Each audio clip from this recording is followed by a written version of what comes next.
Hello students. Welcome to my channel जिसका नाम है इजी केमिस्ट्री। और आज का लेक्चर नंबर है 2। सेम चैप्टर है कार्बन एंड इट्स कंपाउंड, जो मैंने पहले बताया था कि बोर्ड में इस चैप्टर का बहुत ज़्यादा वेटेज है। तो आज इस लेक्चर 2 में we will see versatile nature of carbon. Carbon का वर्सेटाइल नेचर, अनोखा nature, versatile nature. So we will see कि कौन कौन से पॉइंट्स जो हैं इसके वर्सेटाइल नेचर को डिस्क्राइब करते हैं। तो again who is the hero of the chapter? Carbon. और आज हम पढ़ रहे हैं उसके वर्सेटाइल नेचर को, कि वो कौन से पॉइंट हैं जो उसके नेचर को डिस्क्राइब करते हैं, कौन से पॉइंट है जिसके बेस पे कार्बन का जो नेचर है वो वर्सेटाइल है। तो सबसे पहले जो रीजन आता है वो है catenation. What is the first point? पहला पॉइंट हम क्या बोल सकते हैं? कैटिनेशन। सी कैटिनेशन क्या है? What is catenation? ये होती है self linking capacity of carbon to form chain। अगर आपसे कोई पूछता है, और ये बोर्ड में अक्सर पूछा जाता है कि कैटिनेशन, डिस्क्राइब कैटिनेशन। सो कैटिनेशन मतलब self linking capacity of carbon. Carbon का जो एटम है वो दूसरे एटम के साथ लिंक हो रहा है और इस तरीके से वो एक लॉन्ग चेन फॉर्म कर रहा है। अब जरूरी थोड़ी है कि उसकी जो चेन है वो स्ट्रेट ही हो, उसमें ब्रांचिंग भी हो सकती है, उसमें साइक्लिक स्ट्रक्चर भी हो सकते हैं। ठीक है, फॉर एग्जाम्पल जैसे C1, C2, C3, C4, C5। तो अगर आप इस चेन को देखोगे तो इस चेन में कितने कार्बन है? 1 2 3 4 5। फर्स्ट कार्बन सेकेंड से जुड़ा है, सेकेंड थर्ड से, थर्ड फोर्थ से, फोर्थ फिफ्थ के साथ जुड़ा हुआ है। तो इस तरीके से कार्बन की क्या एक लॉन्ग चेन फॉर्म हो रही है।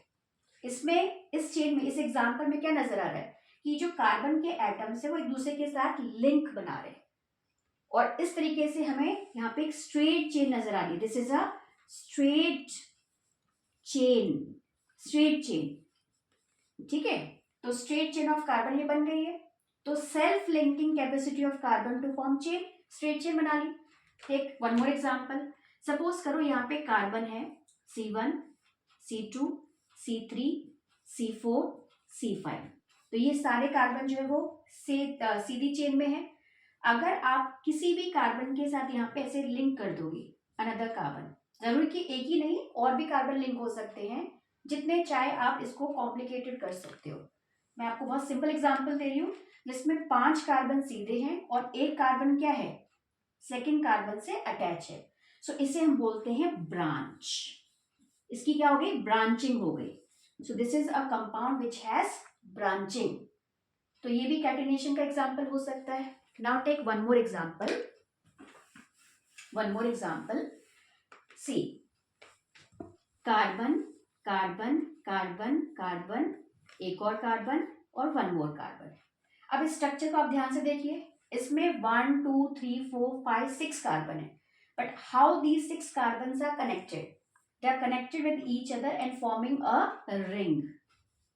ये क्लोज स्ट्रक्चर बन रहा है। This is a closed structure और we can say ring structure. तो जब भी कार्बन सेल्फ लिंकिंग शो करता है तो वो सीधी चेन बना सकता है, वो ब्रांचिंग कर सकता है, वो साइक्लिक कंपाउंड बना सकता है, साइक्लिक स्ट्रक्चर बना सकता है। तो कार्बन की इसी प्रॉपर्टी को हम क्या कहेंगे? Catenation. So what is the definition of catenation? Self linking capacity of carbon to form straight chain, to form branch, to form ring structure.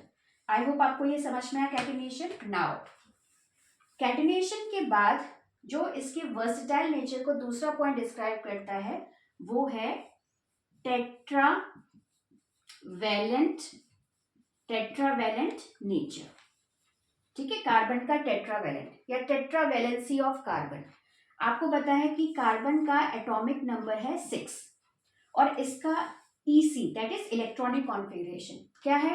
2,4। तो इसके पास कितने वैलेंस इलेक्ट्रॉन है? 4 वैलेंस इलेक्ट्रॉन है। तो कार्बन कितने बॉन्ड बना सकता है? कार्बन 4 बॉन्ड बना सकता है। डिफरेंट एटम्स के साथ ये 4 बॉन्ड बना सकता है। तो इसी प्रॉपर्टी को, इसी चीज को हम बोलेंगे टेट्रावैलेंट। सो कार्बन कैटिनेशन के अलावा टेट्रावैलेंट भी है। और टेट्रावैलेंट क्यों है? क्योंकि इसके पास 4 वैलेंस इलेक्ट्रॉन है। ये 4 वैलेंस इलेक्ट्रॉन की हेल्प से 4 बॉन्ड फॉर्म कर सकता है अदर एटम्स के साथ।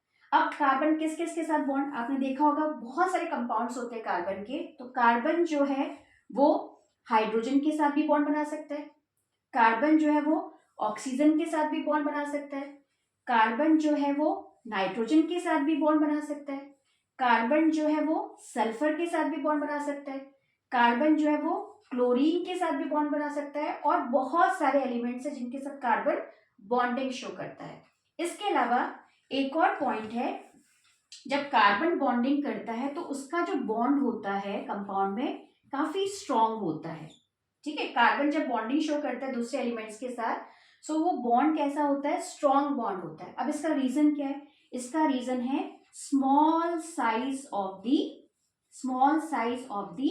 Atom. Small size of the atom. अब छोटा साइज होने जैसे, क्योंकि कार्बन के पास सिर्फ 6 इलेक्ट्रॉन है।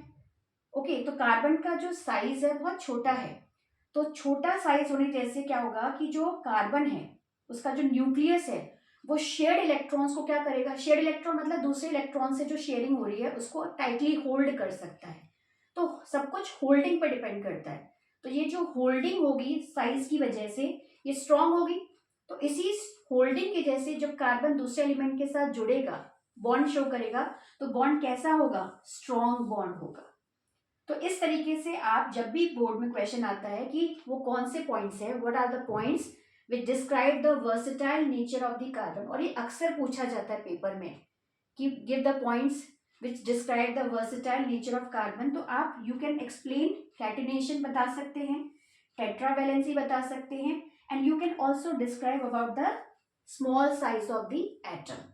तो आई होप अगर आपने इस वीडियो में कुछ सीखा है, ग्रास्प किया है, so do like my channel and अपने फ्रेंड्स के साथ इसको शेयर कीजिए, इसको व्यू कीजिए। Thank you for watching.